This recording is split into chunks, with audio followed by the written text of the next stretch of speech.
3, 2, 1. Hello and welcome to the Fighting Moose podcast. I'm your host and narrator, Jason Hendrickson.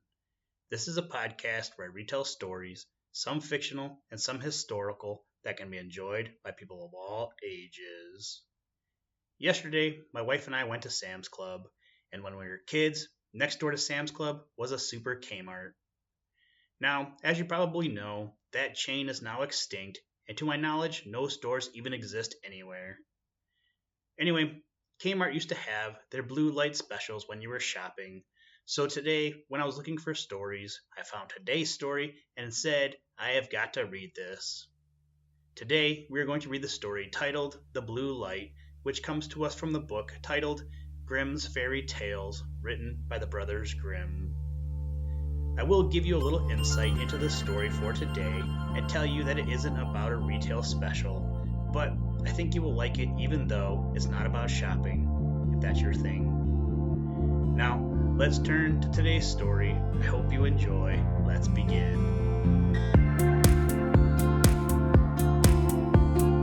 Liftoff. We have a liftoff.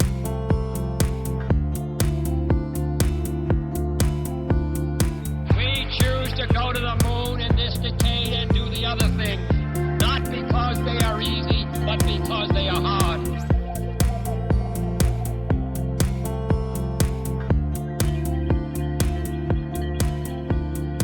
The Blue Light.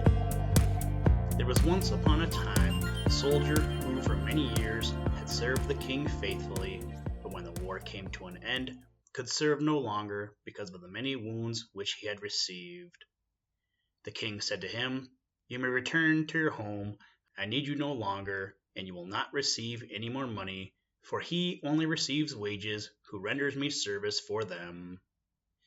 Then the soldier did not know how to earn a living, went away greatly troubled, and walked the whole day, until in the evening he entered a forest.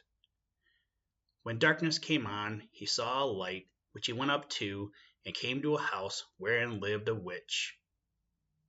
"Do give me one night's lodging, and a little to eat and drink," said he to her, "or I shall starve." "Oh," she answered, "who gives anything to a runaway soldier? Yet will I be compassionate, and take you in, if you will do what I wish." "What do you wish?" said the soldier. "That you should dig all around my garden for me tomorrow." The soldier consented, and next day labored with all his strength, but could not finish it by the evening.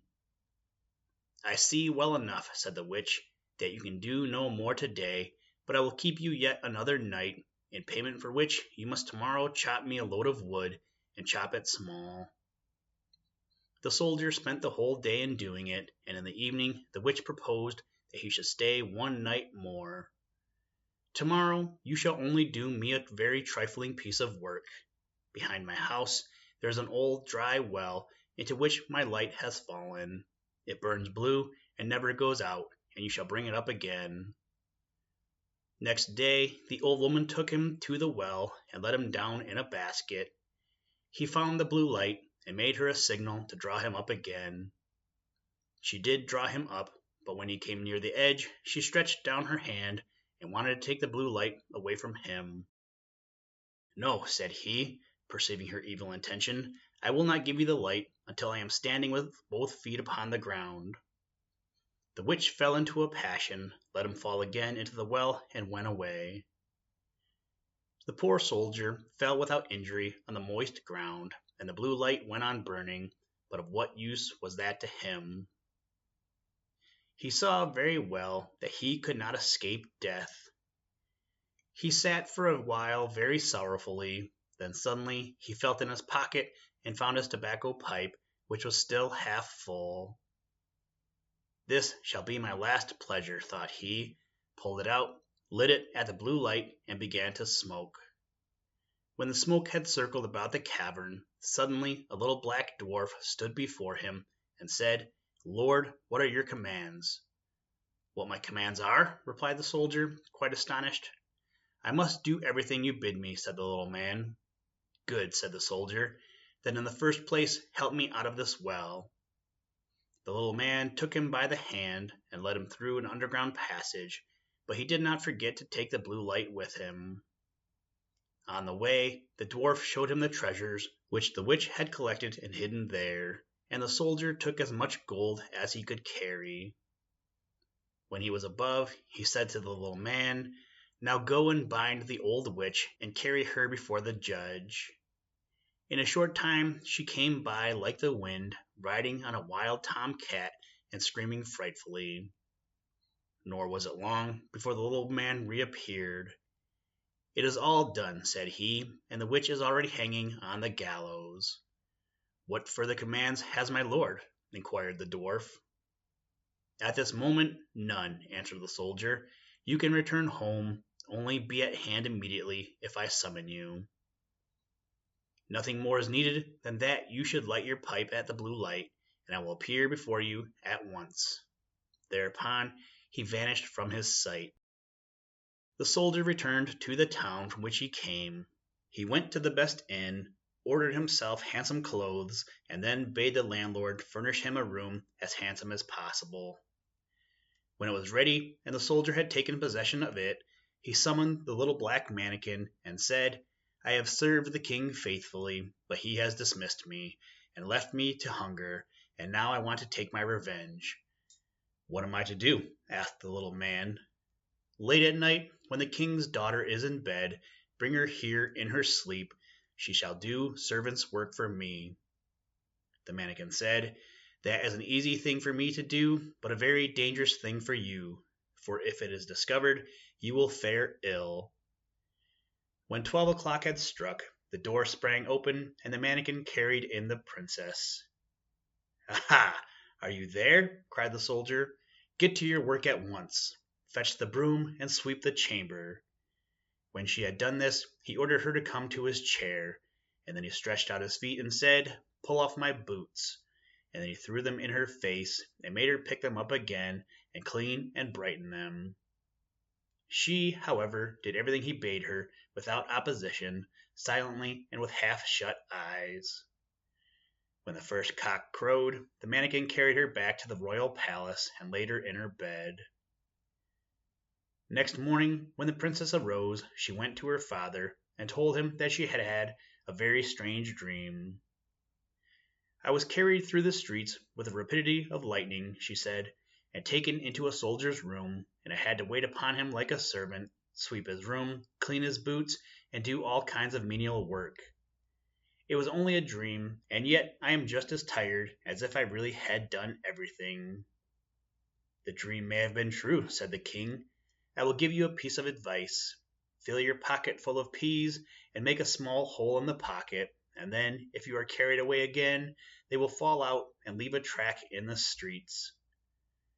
But unseen by the king, the manikin was standing beside him when he said that, and heard all. At night, when the sleeping princess was again carried through the streets, some peas certainly did fall out of her pocket, but they made no track, for the crafty manikin had just before scattered peas in every street there was, and again the princess was compelled to do servant's work until cock-crow. Next morning the king sent his people out to seek the track, but it was all in vain, for in every street poor children were sitting, picking up peas, and saying, "It must have rained peas last night." "We must think of something else," said the king. "Keep your shoes on when you go to bed, and before you come back from the place where you are taken, hide one of them there. I will soon contrive to find it." The black manikin heard this plot, and at night, when the soldier again ordered him to bring the princess, revealed it to him, and told him that he knew of no expedient to counteract this stratagem, and that if the shoe were found in the soldier's house, it would go badly with him. "Do what I bid you," replied the soldier, and again this third night the princess was obliged to work like a servant, but before she went away she hid her shoe under the bed. Next morning the king had the entire town searched for his daughter's shoe. It was found at the soldier's, and the soldier himself, who at the entreaty of the dwarf had gone outside the gate, was soon brought back and thrown into prison. In his flight he had forgotten the most valuable things he had, the blue light and the gold, and had only 1 ducat in his pocket. And now, loaded with chains, he was standing at the window of his dungeon, when he chanced to see one of his comrades passing by. The soldier tapped at the pane of glass, and when this man came up, said to him, "Be so kind as to fetch me the small bundle I have left lying in the inn, and I will give you a ducat for doing it." His comrade ran thither and brought him what he wanted. As soon as the soldier was alone again, he lighted his pipe and summoned the black mannikin. "Have no fear," said the latter to his master. "Go wheresoever they take you, and let them do what they will. Only take the blue light with you." Next day the soldier was tried, and though he had done nothing wicked, the judge condemned him to death. When he was led forth to die, he begged a last favor of the king. "What is it?" asked the king. "That I may smoke one more pipe on my way." "You may smoke 3, answered the king, "but do not imagine that I will spare your life." Then the soldier pulled out his pipe and lighted it at the blue light, and as soon as a few wreaths of smoke had ascended, the mannikin was there with a small cudgel in his hand, and said, "What does my lord command?" "Strike down to earth that false judge there, and his constable, and spare not the king who has treated me so ill." Then the mannikin fell on them like lightning, darting this way and that way, and whoever was so much as touched by his cudgel fell to earth and did not venture to stir again. The king was terrified. He threw himself on the soldier's mercy, and merely to be allowed to live at all, gave his kingdom for his own, and his daughter to wife.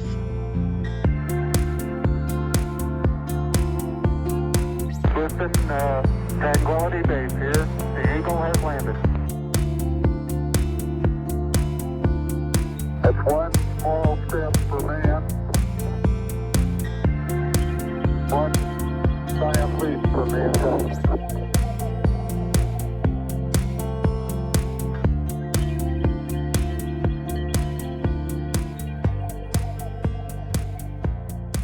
Thank you for listening to this episode of the Fighting Moose podcast. Please join us next time as we read another exciting story. Today's music was provided by the artist Analog by Nature, and the audio clips were provided from NASA. For more information to download and or listen to audio or materials from all our recordings, or to contact us, please visit www.thefightingmoose.com, or you can follow the links in the show notes. If you enjoy the podcast, please leave us a review wherever you get your podcast or on iTunes, and tell a friend. Thank you for your patronage, and as always, try and do a random act of kindness every day. Mission complete, Houston.